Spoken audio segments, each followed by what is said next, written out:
Hello, I'm Jeff Van Treese, and this is Mobilized News. We welcome you to our shows. We have Thomas Linzey back.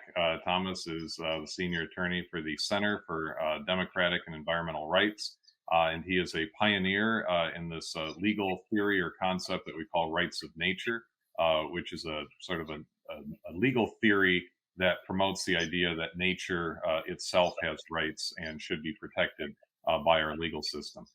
Thomas has written many books. He has particularly noted the connection between our corrupt political system, pay to play, and environmental destruction. So, Thomas, thank you so much for joining us today. Yeah, thanks for having us back, Jeff. So, let's just kind of start out with the connection that you've drawn between environmental stewardship or lack thereof and democracy, and that you actually view our disintegrating democracy as being largely responsible for a lot of the environmental damage that we have.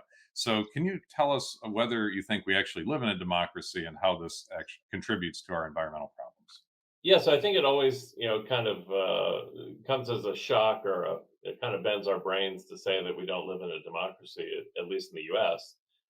But the fact is that oftentimes for environmental remedies for the harms that we suffer, whether it's fracking projects or toxic waste landfills or the variety of different projects that come into our communities on a daily basis that we don't particularly want, that when we attempt to exercise what we've been told are our democratic rights at the local level in our cities, towns, villages, counties, wherever the places are that we live, we find that those democratic rights really don't exist.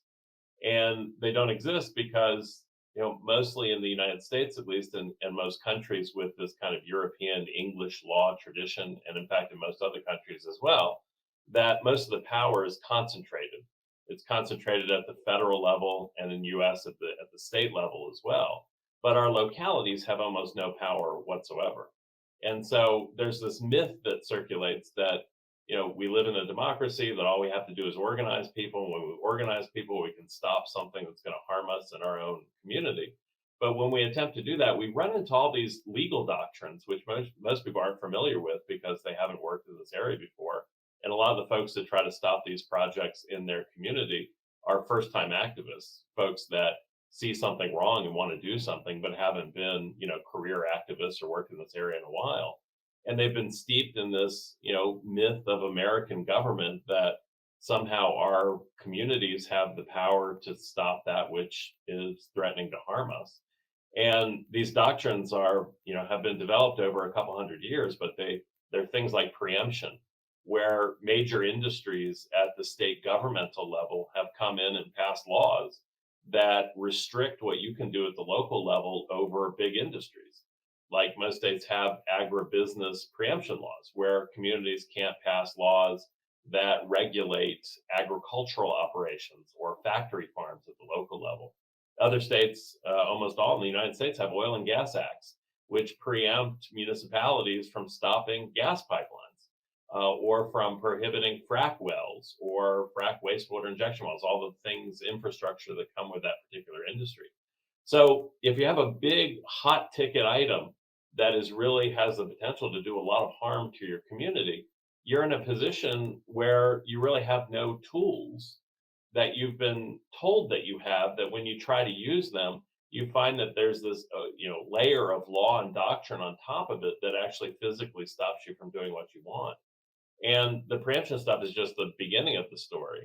There's not just preemption, but in the US, this thing called corporate rights, where corporations have constitutional rights and protections. And in varying degrees, that's the same in other countries around the US. So, in places like Canada, Canada has corporate rights too. They're just not as quite as evolved or has gone as far as they have in the US.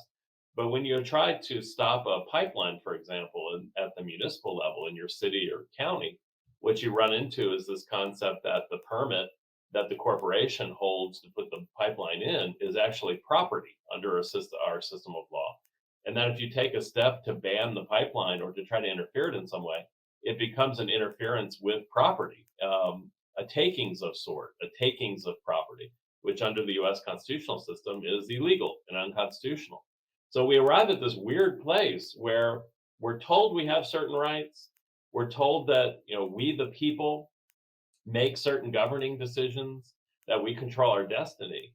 But when it really comes down to it, in our individual places where we live, if something is coming and threatening to harm us, we really don't have those rights at all. And we run smack into this legal system, which has been very, very carefully built over the past couple hundred years, at least in the US, that divests communities of almost all lawmaking authority whatsoever to stop these types of projects coming in. And I think just to take this to a global level for a second, we're used to turning our attention to these international gatherings of countries who are ostensibly coming together to solve big problems like climate change or the loss of biodiversity.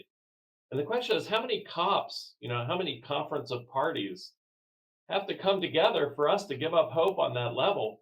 Because the fact is that, to expect change from that level is kind of like expecting change in the US from the state or federal level to take on the major industries that wrote the laws that control those industries in the first place to put big items through, like roads and pipelines and frack wells and factory farms and toxic waste incinerators and toxic waste landfills.